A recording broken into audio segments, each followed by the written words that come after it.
చలో నిందితులపైన టెలిగ్రాఫ్ చట్టమట దేశంలోనే తొలిసారి ప్రయోగం ఇప్పటిదాకా ఏ రాష్ట్రము వాడలే కోర్టు అనుమతి కోరిన పోలీసులు ట్యాపింగ్ కేసులో రాధాకిషన్ రావు అరెస్ట్ ఫోన్లు ట్యాప్ చేసి ప్రైవేటు వ్యక్తుల ప్రొఫైల్స్ చేశాం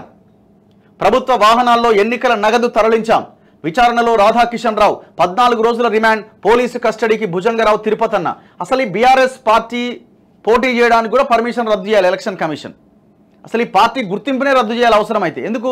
ప్రభుత్వ వాహనాల్లో ఎన్నికల నగదు ఎవరి కోసం తరలించినారు బీఆర్ఎస్ పార్టీ కోసం తరలించినారు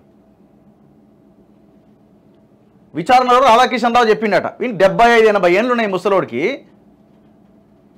మళ్ళా చెయ్యి ఊపుతున్నాడు మొన్న జైలుకు పోయేటప్పుడు ఒక్కసారి చూడండి టెలిగ్రాఫ్ చట్టం ఏంటి అన్నది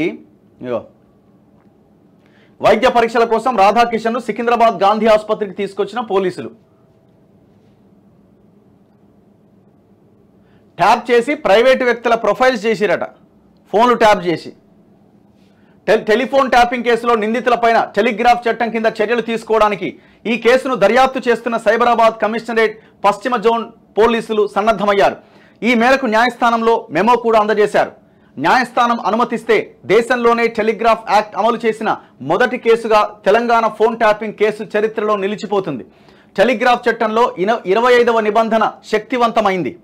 అనుమతి లేకుండా ఫోన్ ట్యాపింగ్కు పాల్పడిన వాళ్లకు 3 ఏళ్ల వరకు జైలు శిక్ష వేయాలని ఈ చట్ట నిబంధన చెబుతోంది కొన్ని నిబంధనల ప్రకారం ఏకంగా 10 ఏళ్ల జైలు శిక్ష కూడా వేయొచ్చని చెబుతున్నారు ట్యాపింగ్కు సంబంధించి సరైన ఆధారాలు దొరకడం కష్టం కాబట్టి ఇప్పటి వరకు ఏ రాష్ట్ర ప్రభుత్వం కూడా ఈ చట్టాన్ని ప్రయోగించే పరిస్థితి రాలే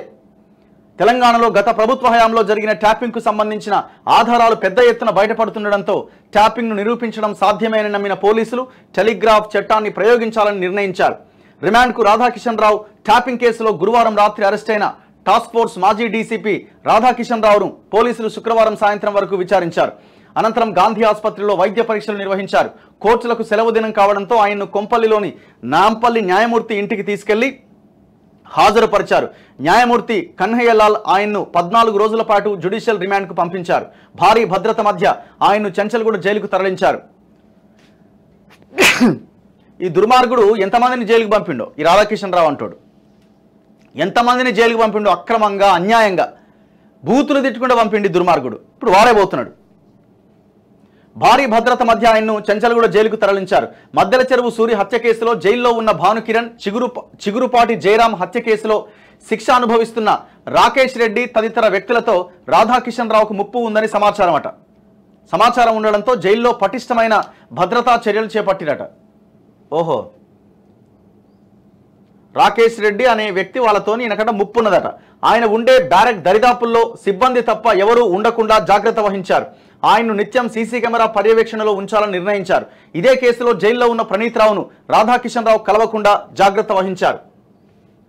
విదేశాలకు పోలే ఫోన్ ట్యాపింగ్ మొత్తం ప్రభాకర్ రావు రాధాకిషన్ రావు కనుసన్నల్లోనే జరిగిందని దర్యాప్తులో తేలింది ప్రభాకర్ రావు అమెరికాకు వెళ్లిపోయారు రాధాకిషన్ రావు అందుబాటులో లేకపోవడంతో ఆయన విదేశాలకు వెళ్లిపోయినట్లుగా భావించారు అయితే గురువారం అనూహ్యంగా పశ్చిమ జోన్ డీసీపీ విజయ్ కుమార్ దగ్గరకు వచ్చి రాధాకిషన్ రావు లొంగిపోయారు తాను విదేశాలకు వెళ్లలేదని కుటుంబంతో కేరళకు వెళ్లాలని చెప్పారు రాధాకిషన్ ను అదుపులోకి తీసుకున్న పంజాగుట్ట పోలీసులు ఆయన్ను ఫోన్ ట్యాపింగ్ విచారణ జరుగుతున్న బంజారాహిల్స్ పోలీస్ స్టేషన్ కు తరలించారు ఫోన్ ట్యాపింగ్ లో ఆయన పాత్ర గురించి ఎంతమంది ఫోన్లు ట్యాప్ చేశారు ఆ నెంబర్లు ఎవరు ఇచ్చేవారు తీసుకున్న సమాచారంతో ఏం చేసేవారు ఏ అధికారులకు చేరవేసేవారు ఈ తతంగాన్ని నడిపించిన నాయకుడు ఎవరు ఇలాంటి వివరాలు అడిగారు ఆయన నేరాన్ని అంగీకరించారని అసెంబ్లీ ఎన్నికల సమయంలో ఎన్నికల కోడ్కు విరుద్ధంగా పోలీసు వాహనాలను ఉపయోగించి అక్రమ సొమ్మును తరలించినట్టు కూడా అంగీకరించారని పోలీసులు తెలిపారు అధికార విధుల కోసం ఉద్దేశించిన ప్రభుత్వ వనరులను ఉపయోగించి ప్రైవేటు వ్యక్తుల ప్రొఫైల్స్ కూడా తయారు చేశారని ఈ క్రమంలో ఆ వ్యక్తులపైన అనధికారిక నిఘా ఏర్పాటు చేశారన్నారు ఈ కార్యక్రమంలో ఒక పార్టీకి అనుకూలంగా పక్షపాతంగా వ్యవహరించినట్లు కూడా రాధాకిషన్ రావు అంగీకరించినట్లు పేర్కొన్నారు ఆ తర్వాత ఆధారాలు దొరకకుండా చూడడానికి ప్రభుత్వ ఆస్తులైన నిఘా పరికరాలను ధ్వంసం చేశారని వెల్లడించారు రాధాకిషన్ రావును కలవడానికి ఆయన కూతురు ఇతర కుటుంబ సభ్యులు ఉదయం బంజారాహిల్స్ పోలీస్ స్టేషన్కు వచ్చారు మధ్యాహ్న భోజన సమయంలో ఆయనతో 1 గంట గడిపేందుకు అవకాశం ఇచ్చారు రాధాకిషన్ రావును మరోసారి పోలీస్ కస్టడీకి తీసుకోవడానికి నాంపల్లి న్యాయస్థానంలో పోలీసులు కస్టడీ పిటిషన్ వేయబోతున్నట్టుగా తెలుస్తోంది ఏఎస్పీలను కస్టడీలోకి తీసుకున్న పోలీసులు ఎవరు భుజంగరావు అండ్ తిరుపతన్నలు ఇద్దరిని కస్టడీలోకి తీసుకుంది పోలీసులు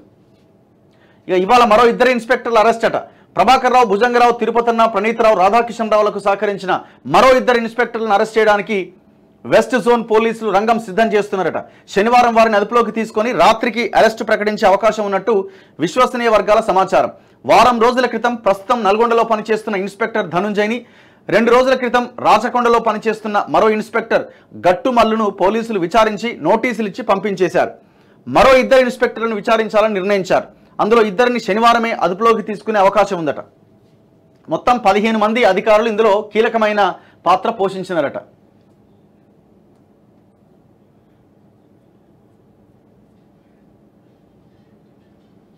సో ఇట్లా ఈ టెలిగ్రాఫ్ యాక్ట్ పెట్టి వాళ్ళని ఈ విచారణ జరిపించాలన్న ఒక ఆలోచనతోని ప్రభుత్వం ఉన్నట్టుగా కనబడతా ఉన్నది.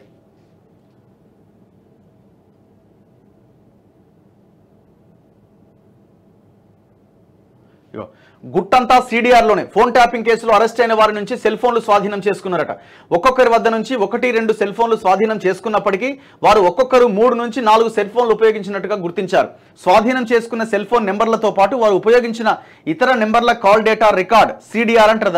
దాన్ని సేకరించే పనిలో నిమగ్నమయ్యారు పోలీసులు. హార్డ్ డిస్క్లను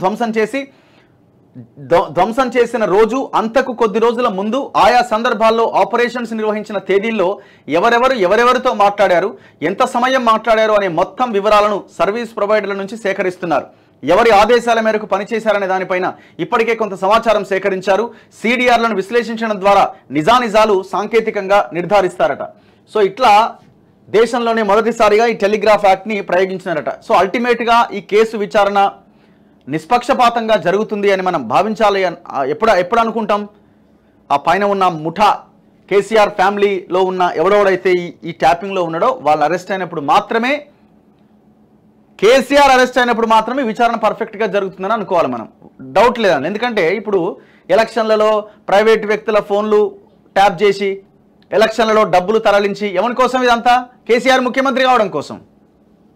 కేసీఆర్ తెలవకుండానే రాధాకిషన్ రావు కూడా చేసేసిండా? లేదు కదా.